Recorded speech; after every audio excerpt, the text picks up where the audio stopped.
Okay. Hello, everyone. Welcome back. Facebook Live. You're here with Hearing Life. My name's Jillian Price, and this is number 4 for our Facebook Live editions. If you are new to this is your first time. Hello and welcome. We did do 3 before, so if you are coming back and joining me again, welcome back. I'll just go over what we did for the last 3 in case you weren't on and you were interested in maybe watching that. So, and really this came out of a response of COVID-19 and how could we reach you guys, our clients, when our doors were temporarily closed. So we came to you virtually, which is actually a really great medium to get information out when you can't be face to face. And so our first one that we hosted was basically just trying to give you the information to get your hearing aids in good working functions for your day-to-day. So it was just about daily maintenance and care.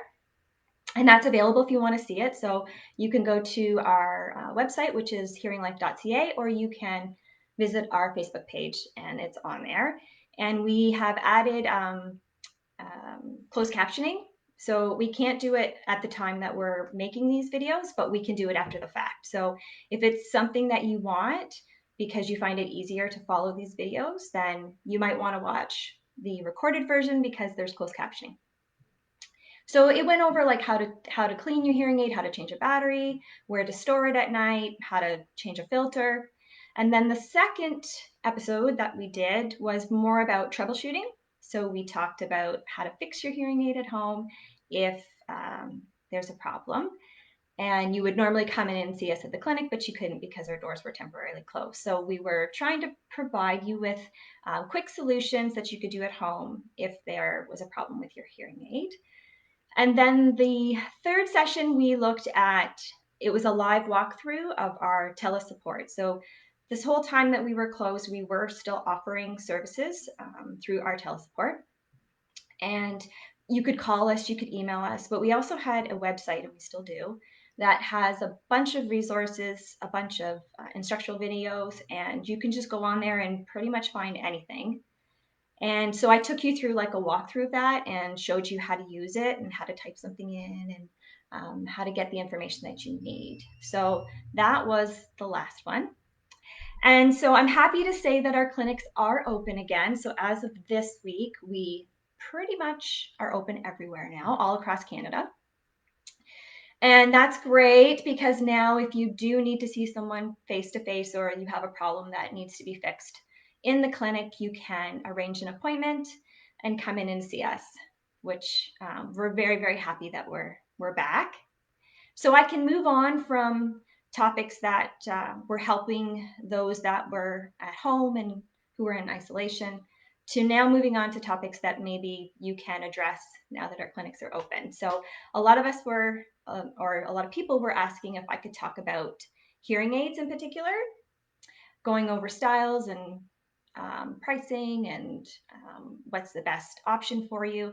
So yes, I can absolutely do that. And I am going to focus on that today.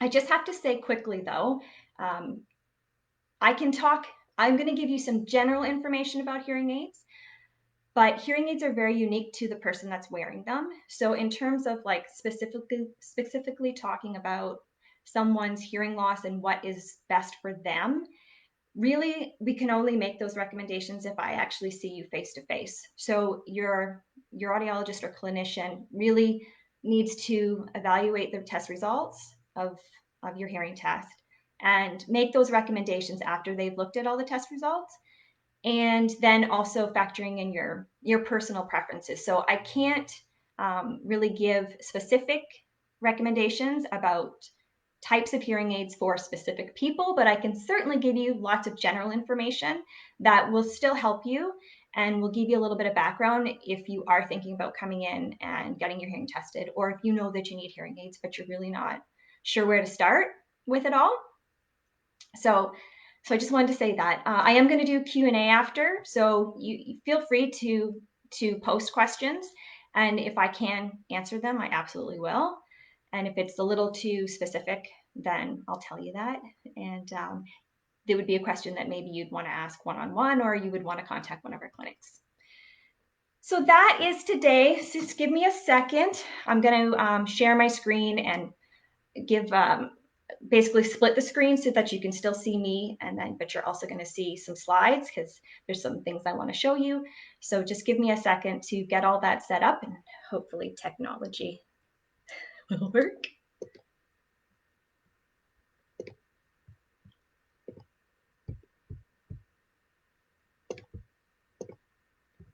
Okay, so I should now be in this tiny little box up in the corner, and you should be seeing basically like a split screen of some slides and me.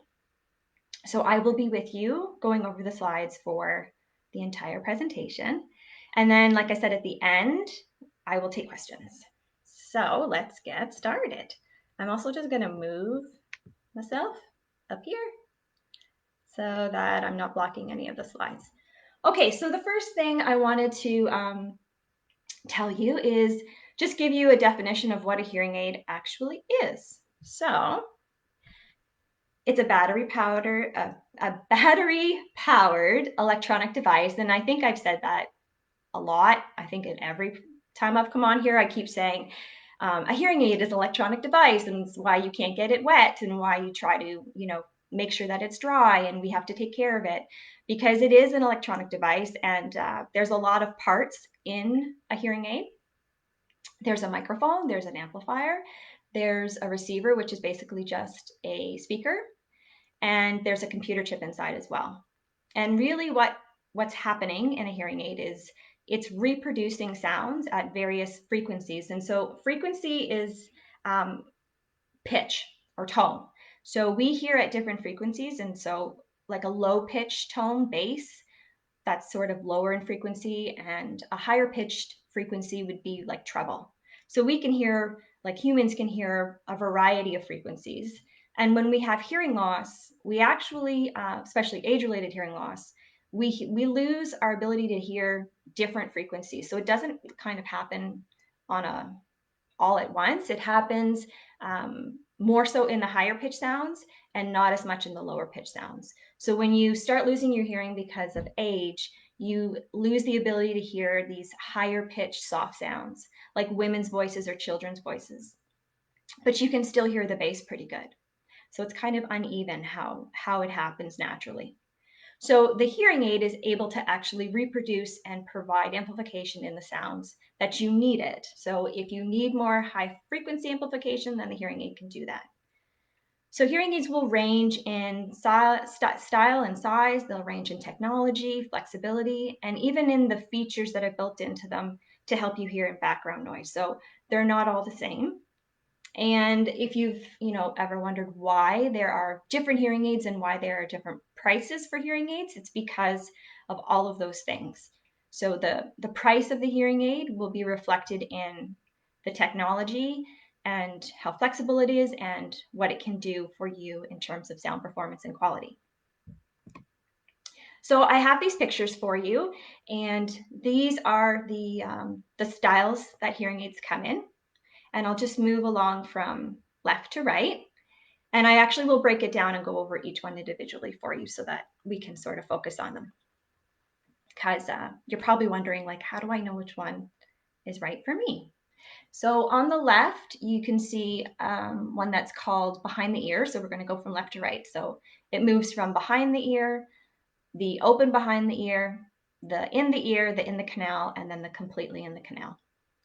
So the two on the left they're called behind the ear because that's where they sit. They sit behind the ear.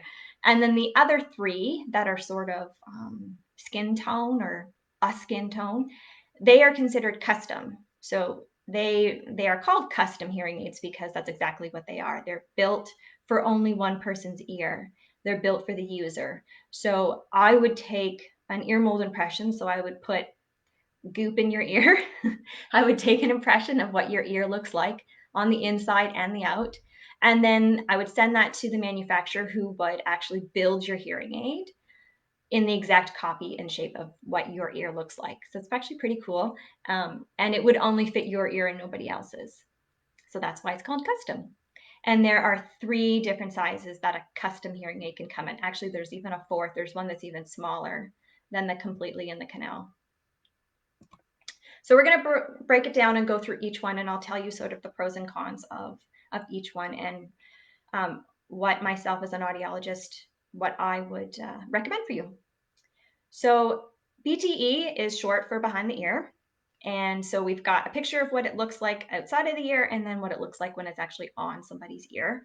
And by far, a BTE is the most durable, the most flexible, has the largest fitting range. So it's suitable for pretty much any hearing loss from mild to profound. And it will last you the longest. It has the most, you can build the most features into it. It has the most options.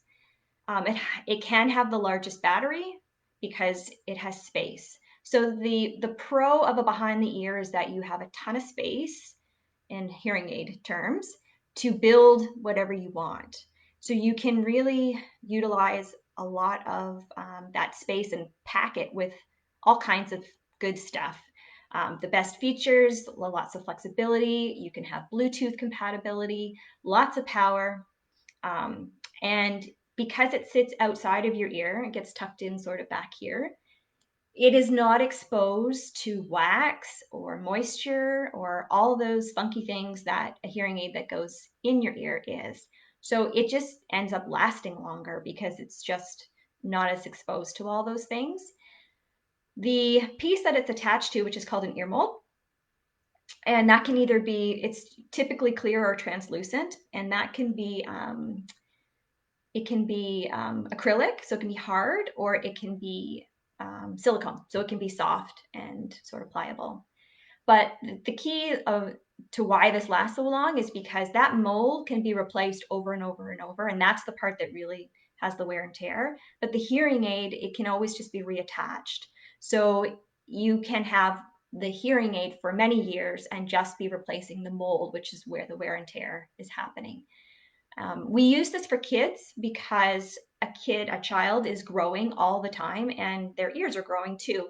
And so we would, it's obviously not realistic to ask a parent to continue, nor would a parent want to replace their child's hearing aid once a year. Sometimes when they're really little and they're growing a lot, it could be twice a year. That's just, unreasonable. So what we do is we just replace the ear mold. So as the child is growing, and is getting older, we just continue to change the ear mold, remake it every time the child has a growth spurt, and we reattach it to their hearing aid, and away they go.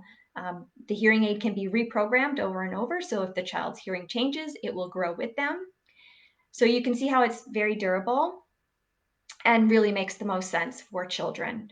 We also use this hearing aid for people who have very severe hearing losses. So if you have a severe to profound hearing loss and you need lots of power, then we would most likely recommend this style for you because we want to pack the most amplification that we can, and we're going to get it out of this. And again, bigger hearing aid means larger battery, which means more power. So it's really good for those who need a lot of power. It's also good for those who just need a lot of flexibility.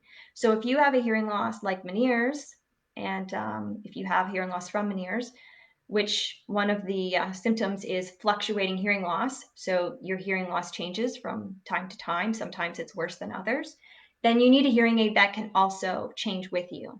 So this type of hearing aid, because you can have lots of buttons on the outside, you can have manual access to changing the sound pretty much all the time, which is great because you might need it.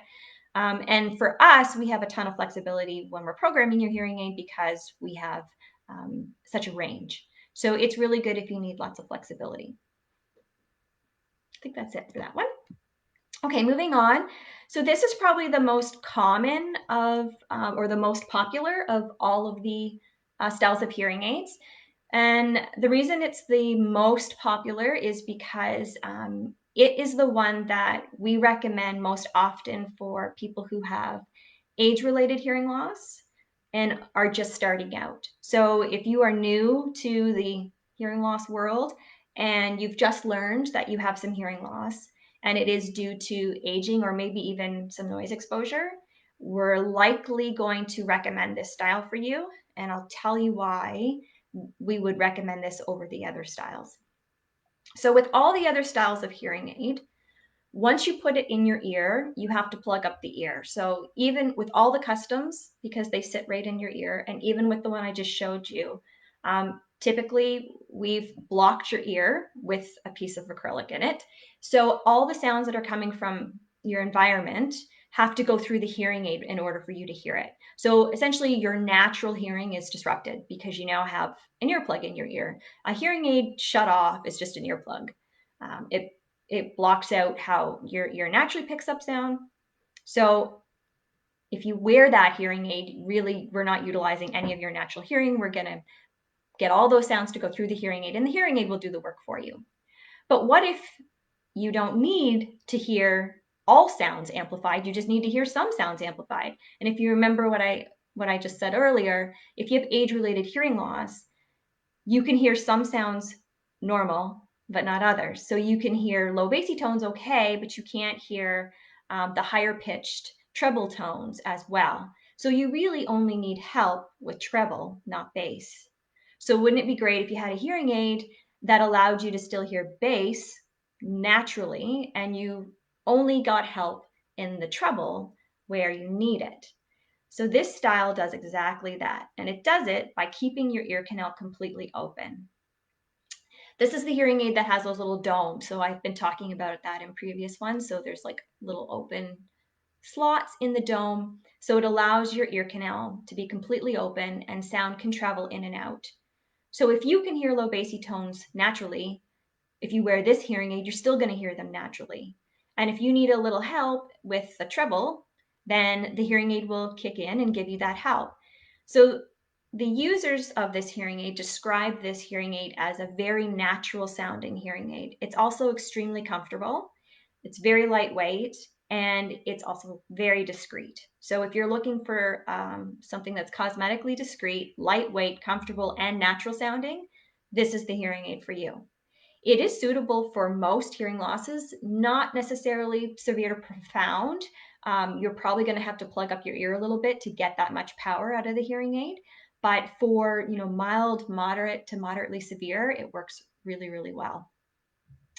There is high user satisfaction with this type of aid, tons of flexibility because you still have, it still sits behind your ear, so it's more durable, and it still has enough space in it that you can utilize the really cool features that are available now, like Bluetooth or multiple programs, multiple features, noise reduction, all the stuff that they put in hearing aids now to make the listening experience better. I'm a big fan of this one. Okay, we'll move into the customs. So this is the ITE. It's the largest of the three customs, and it fits completely in your ear. So as you can see in the picture, when it's actually in your ear, it's filling up that entire space. So it fits really nice and snug.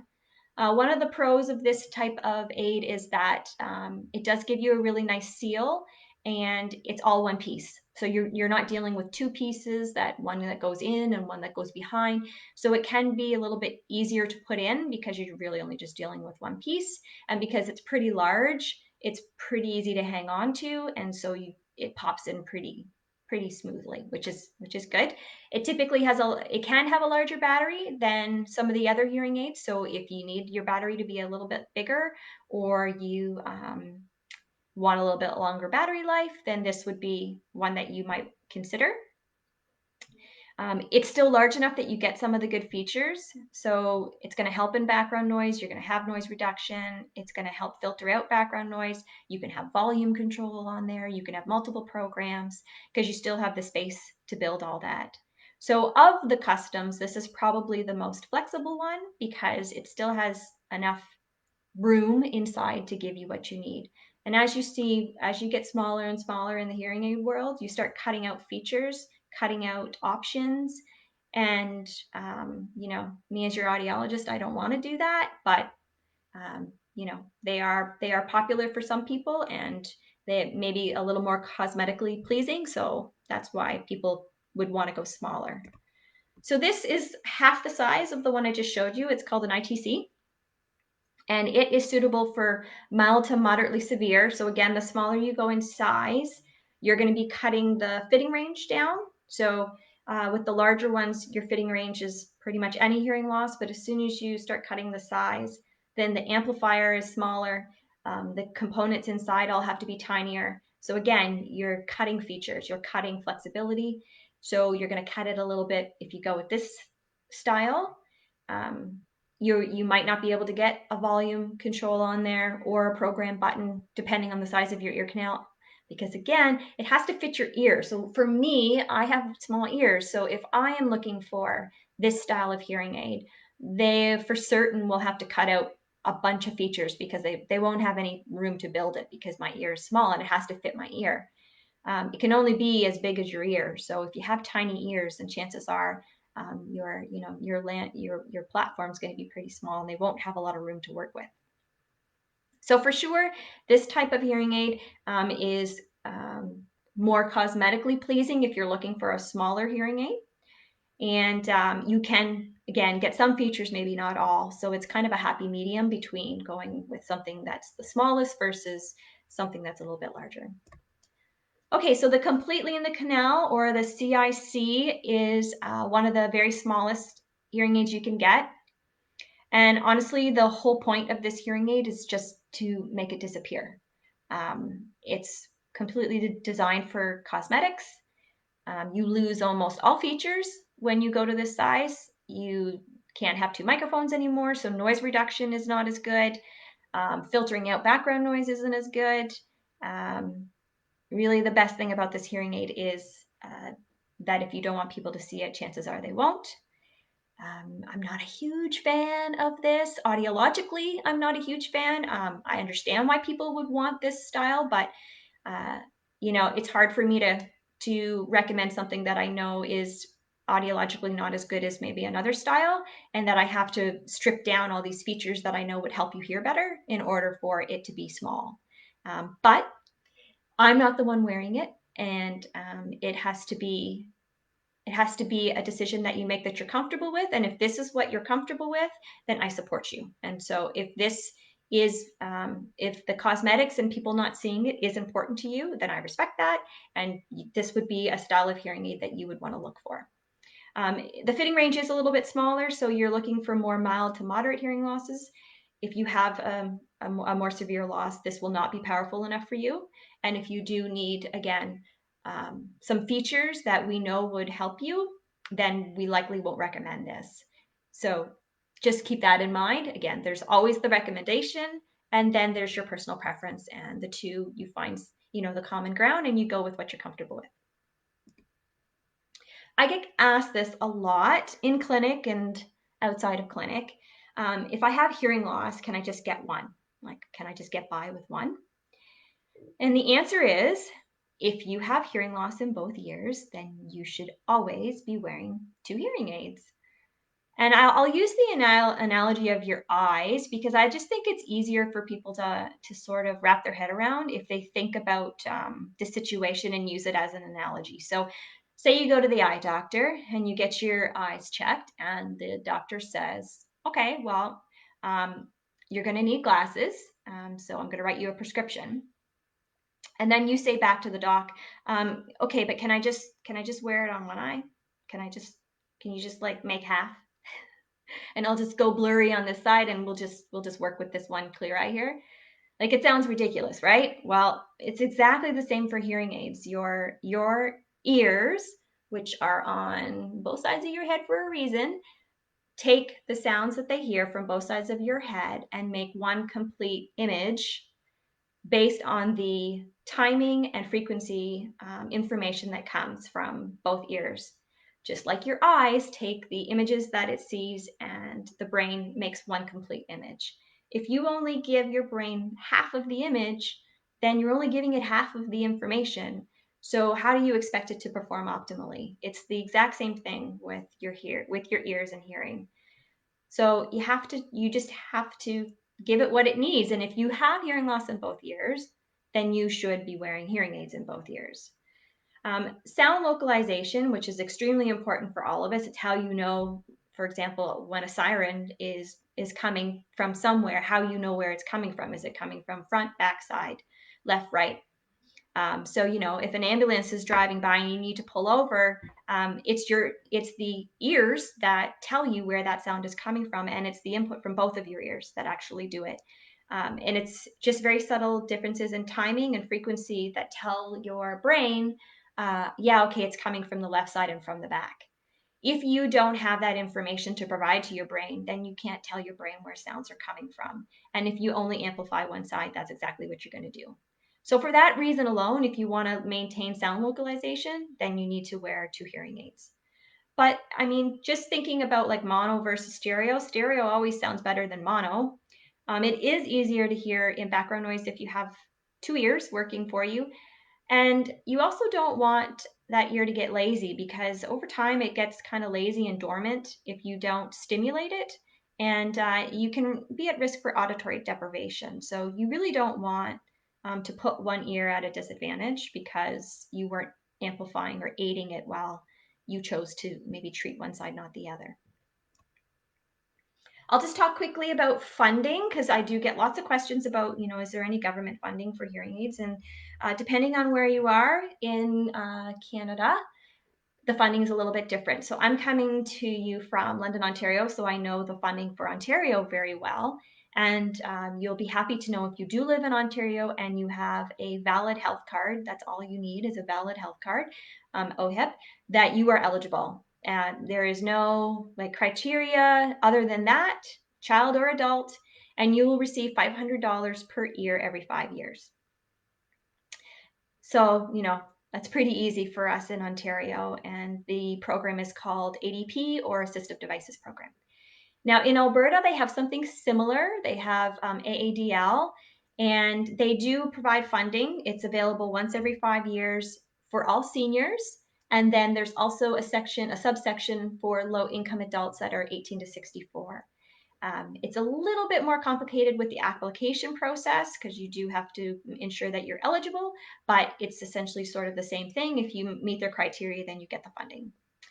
Then we have work safety and DBA programs. So that would be like your workman's comp or Veterans Affairs. So if you have noise exposure and you get accepted for a noise-induced hearing loss, that you can prove that you had noise-induced hearing loss as a result of your military service or your occupation, then they have really good programs for hearing aids, and we would follow sort of their rules and get you set up through their programs. We can help you with the process if you are going through it and you need some assistance. Just make an appointment with one of our clinics and we can help you through that. And then there's private insurance. Some people do have insurance or benefits for hearing aids in their coverage. Sometimes it's full, sometimes it's partial. So you would just have to call your benefits plan and find out what you have for you. Hearing aids is a medical expense.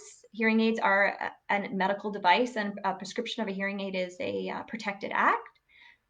Prescription of a hearing aid can only be done by an audiologist or a physician. So it is a medical device, and you can claim it on your income taxes. Okay, pricing. So I can't give you specific prices because that would very much depend on the model, the features, the technology, everything like that. But I can give you a ballpark and tell you how hearing aids are developed and how they're divided up. They're really just divided up into 3 levels of technology. You have basic, advanced, and premium. And although I try my best to not compare hearing aids to cars because they're nothing alike, it is a good analogy when you're thinking about how you go to a dealership and they'll say, okay, this is what comes standard in the car. And then they throw at you like 5 different packages and tell you, okay, if we throw in this and that and that and that, these are all the features you're going to get, but the price of the car is going to go up. It's kind of like that with hearing aids, for an analogy, that there are basic features that come standard in a hearing aid. And then as we add things like Bluetooth compatibility or multiple programs or an advanced noise reduction or feedback managers or directionality in a hearing aid, or some other very highly sophisticated technology, it gets sort of built into the price of the hearing aid, so the price will go up. So obviously a premium is like, top of the line car with all the bells and whistles, everything loaded. The advanced would be like, okay, we stripped away a few things, but it's still pretty good. And a basic would be like, okay, no power windows for you. And you have like very basic things that come standard in a car. The price range can be anywhere from $1,000 to $4,000 per device. Again, that is just ballpark. There are so many things to factor in, like your governmental funding, your private insurance, your discounts that may come from being associated with certain partners of ours, or we might be running a discount or a promotion that we could, factor in. So please just really take that price as a total ballpark, and specifics of pricing would be communicated to you at the time of your appointment after you've had all your testing done and the consultation happens with your healthcare professional. Okay, so just a couple things to say. I'm almost done. A couple things to say about digital hearing aids. So hearing aids of today are all digital. So what does that mean? It means that it is a electronic device that uses a computer chip to do all of the sound processing. So it takes all the sounds that are coming into the hearing aid via the microphone, and translates them or codes them into binary numbers. So everything gets coded into zeros and ones, and it applies mathematical calculations, thousands and thousands per second, in order to evaluate your environment and determine what it needs to do in order for you to hear better. They're pretty amazing because if you think about that, they're so powerful, like as powerful as a computer, and so tiny, and it's doing all of this in this tiny little piece that's sitting behind your ear, making thousands and thousands of calculations per second. It's kind of mind blowing, but they really are impressive, and what they can do is extremely impressive. So what it does now with this digital is that you're going to get like really good sound quality. It's going to be very clear and sharp and crisp because it's all being done digital now. And people say that the sound is just it's like watching a movie that's been digitally enhanced. Like it sounds better, it looks better, everything's better. It's the same with digital hearing aids. Okay, and finally, the last thing I wanted to talk about was Bluetooth technology, because this is probably the latest like big development in the hearing aid world, being having your hearing aids be compatible with a bunch of different devices via Bluetooth. And it kind of is the cat's meow, because it really opens up your world as a hearing aid user to not only be able to hear better when you're wearing your hearing aid, but to be able to hear better with a whole bunch of different devices. If you're someone with hearing loss and has had hearing loss for many, many years, you would probably agree with me when I say that, a cell phone was like your worst enemy. It's very hard to hear on a cell phone if you have hearing loss. And most people just didn't even try, because there's nothing in a cell phone that makes it hearing aid compatible, but there's lots of things in a landline that makes it compatible with a hearing aid. But now, because you can actually connect to your hearing aids via Bluetooth, you can use your hearing aids as a wireless headset. So you can take calls and stream music and watch videos on your smartphone or your iPad, all wirelessly with your hearing aids as the headphones. So like that problem is now solved, and it's perfect, better than any other solution we can offer you, because it's going to give you the best sound quality. It's direct to your hearing aids. It requires no other cables or cords, and it is all being done via Bluetooth. Some of the other things you can hook up through Bluetooth would be you can hook up to your TVs at home, to your laptops, to smart TVs. You can stream over MP3 players. I mean, there's really anything that's Bluetooth compatible, we can pretty much hook it up. So it's just expanding people's hearing world and giving them options that they never had. I'd probably say the TV box is one of the ones that can be life changing. And I just think of my own father, who really was at a point where he couldn't watch the news because he couldn't hear the anchor, especially if they had the pitch of their voice was in an area that he doesn't hear very well, or like dialogue in a movie. Whenever like the background music was on and somebody's sort of talking over that, or if somebody's whispering in a movie, he was like, yeah, I can't hear nothing. So it was really frustrating for him, and he sort of just was like, or watching a hockey game and trying to listen to the commentaries, like I can't hear it. He just kind of got to the point where he was like, forget it, I'm just not gonna watch it anymore. And then I came home with one of these, and he said to me the next day, like, this is the cat's meow, this is great, I love this thing, this is life changing. He doesn't watch anything without it now. He loves watching his games and his news, and he listens to music all the time. He has it linked up to his iPad, and he listens to his iTunes all the time. And he even loves that because it's wireless. He can get up and move around the house, so he can, like, during a hockey game, he can get up and go make himself a snack, and he can still hear it. So there's lots of perks to it. He's enjoying it immensely. So if this is something that you'd be interested in, these are things that will work with your hearing aids. So they're just accessories that you add on, and they're really not that expensive. They're usually a couple $100s per device. So it might be something you want to talk about with your hearing healthcare provider if you are someone that wears hearing aids, and these types of devices would be something that are of interest to you. Most hearing aids also nowadays have an app. So you can download an app and you can have control over your hearing aids using the app. So you can change volume or change programs by using the app. So it does eliminate the need for you to have those physically on the hearing aid now. Or if you just want a remote control, there's wireless remote controls as well. Okay, so if you're thinking about what is the best solution for you, you want to consider your long-term needs. You want to consider what the recommendation has been. So what is the professional recommendation based on your test results, your audiological results, the type of hearing loss you have, and the severity of loss you have. And then you just want to think about your own motivation. So what is your lifestyle needs? What are you expecting the hearing aid to do? What do you need help with? What's important to you?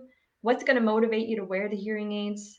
And how are you going to be successful? So that's some of the things you want to talk about with your provider, and come to a solution that you're comfortable with, and just give it a shot. Okay, so it's time for Q&A. So I am going to stop sharing this and get back to just me. And I am going to now read the questions that came while we were going over those slides. Okay. So Jody says, can you use alcohol wipes to clean hearing aids? Yes, you can. Alcohol or wipes that they, produce for hearing aids typically have alcohol in them. So yes, you can. The only thing I'll stress is that you want to make sure that it's not like soaking. So as long as the alcohol wipe is just sort of damp, and if it's too damp, then just kind of blot it first and then use it for the hearing aid. As long as it evaporates after you've wiped it down, then you're good. And you can use it and then wipe it down with a paper towel too to get rid of the excess. You just want to make sure that the hearing aid is not ever exposed to wetness. So you want to make sure that the alcohol evaporates after. Darlene says, do hearing aids help with tinnitus or make it worse? So I actually, in doing these webinars, I've had lots of questions about tinnitus. So I think I'm probably just going to do a whole session on it, and it'll be another Facebook Live. So if tinnitus is something that you're interested in or you want to learn more about, then I'd say come back, and we'll just do a whole section on it. The short answer to your question is yes. Hearing aids almost always help with tinnitus. Just the mere wearing of them typically makes the tinnitus less noticeable. Doesn't make it go away. It's not a cure, but it certainly is helpful. And I can go over that in its own dedicated session. So I think I will do that. Shirley says, are hearing aids waterproof? So no, they're not true. They're not truly waterproof, but they have a nano coating on them, which does make them water resistant. So we protect the inner components of the hearing aid. So all of the digital components inside, the computer chip, the wiring, all of that is coated with a protectant on it so that if it does get wet, it's not going to immediately short. And also the outside is coated. But if your hearing aid sits in a sort of damp, wet environment in your ear every day for 8 to 10 hours over 3 to 5 years, you can see how if you don't take care of it or you're not on top of it, then it can really wreak havoc, and at some point the hearing aid might break down. So the parts might have to be replaced as a result, but if they are fairly resistant, and if you wipe them down daily and keep them in that dryer, that drying cup that I keep talking about, to keep them dry overnight, then your hearing aid should do well. But don't shower with them and don't swim with them because they're not really that waterproof. Leanne says, aren't all hearing aids the same? No, they're not. That's what I've been talking about. So yeah, they're not all the same. They are different based on technology that's inside them. They are different based on the style. So I went over the 5 different styles. So each of them can look different. Each of them can sound different. And in terms of the technology inside, then depending on which level that you've gone with, either basic, advanced, or premium, the features inside and what the hearing aid can actually do will be different. Martin says, how long do hearing aids normally last? The average life of a hearing aid is 3 to 5 years. Tom says, I have a hearing loss in both ears. Is it necessary to wear 2 hearing aids? Yes, Tom, it is. If you have hearing loss in both ears, you 100% should be wearing 2 hearing aids. You have 2 ears. Your brain needs the information from both ears in order to understand what's going on. And if you do not provide that information, the brain gets very confused. So yes, if you have hearing loss in both ears, you need to be wearing 2. Stephanie says, how long does it take to get used to a hearing aid? I love that question. So there is what we call an acclimatization period, which is a fancy word for getting used to my hearing aid.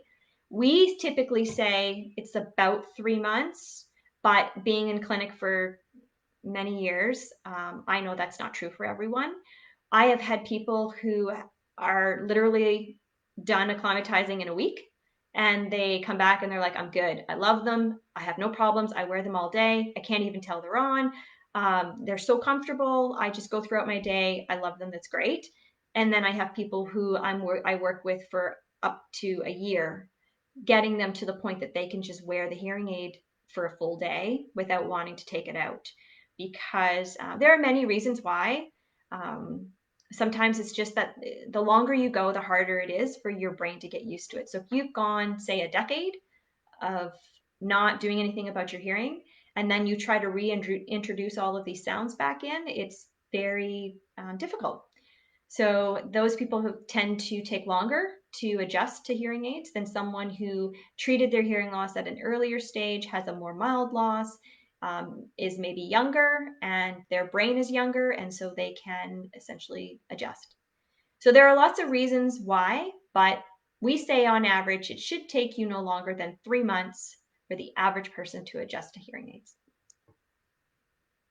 Okay, I just have one more question. Brian says, do you discuss cross hearing aids? I did not discuss what we would consider sort of specialty hearing aids in this session. Cross hearing aids is a specialty hearing aid. A cross hearing aid is for people typically who have single-sided deafness. So if they have really a dead ear or no usable hearing in one side, then we cross the sound over from the dead ear to the good ear, and that person then is able to hear from both sides of their head, even though they only have one ear doing it. It's kind of confusing, but that's what a cross does. So I didn't talk about that, and that it is a less common condition for someone to have that. So I would say if that's you, I would definitely have a conversation that's specific to your loss. And there are lots of options available for crosses. Some really good products that have come out in the last little while. So this is a good time to have that conversation. I also never mentioned cochlear implants. Cochlear implants are, if that's a very invasive surgery. Um, for really reserved for people who are pretty much deaf. So if you are severe to profound and you have tried hearing aids and hearing aids do not work for you, it has been unsuccessful, and then cochlear implant would be sort of your last option because it is a very invasive surgery. Only so many are done, and it obliterates any chance of you hearing naturally again. So we really only do it on people that don't have any natural hearing left anyways. It's pretty much gone. And so we are going to go in and bypass the cochlea, and we're going to use a different sort of stimulation to get the sound to the brain. So um, it's for a very small percentage of the population. So I didn't really talk about that either. There are also some hearing aids called bone anchored hearing systems. And those are for people who have either a mixed hearing loss. So they have, and we didn't really talk about types of hearing loss, but for people who have sort of a blockage in their ear, it's called a conductive loss. And there's really nothing wrong with the nerves of the ear. So the nerves function really well, but there's a blockage, like a physical blockage, that prevents the sound from getting to where it needs to go. And we can bypass the blockage with a very specific type of hearing aid, and it's quite successful. It does require surgery though. So again, it's a surgical option and only reserved for certain types of hearing losses. Also a small portion of the population. Okay, so I think that is it for questions. Oh, nope, one more, sorry. Last question. Is it possible to not react well to hearing aids?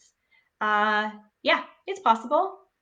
I'd be lying if I said every single person that I've ever treated loved their hearing aids and continued on and was a happy person. I have had people who have said, "This is not for me. I tried, and for whatever reason, it's not working out, and I'd rather not." And that's okay. You know, my job is to try and get you to the point of successfully hearing with hearing aids, to get the most out of your hearing aids and function and go through life trying to improve your overall quality of life. I'm certainly not here to lower your quality of life. And if hearing aids are doing that, then that's not the option for you. Um, it doesn't happen very often that we can't help people, but yes, there are definitely people who have tried it and it just didn't work for them. And so we look at other options if that's the case, or we try different hearing aids. We try different styles of hearing aids. We try all kinds of things. The thing about it is we have lots of options now. But we can't force you to come through the door, and we can't make you wear hearing aids, and we can't make you accept that you have a hearing loss.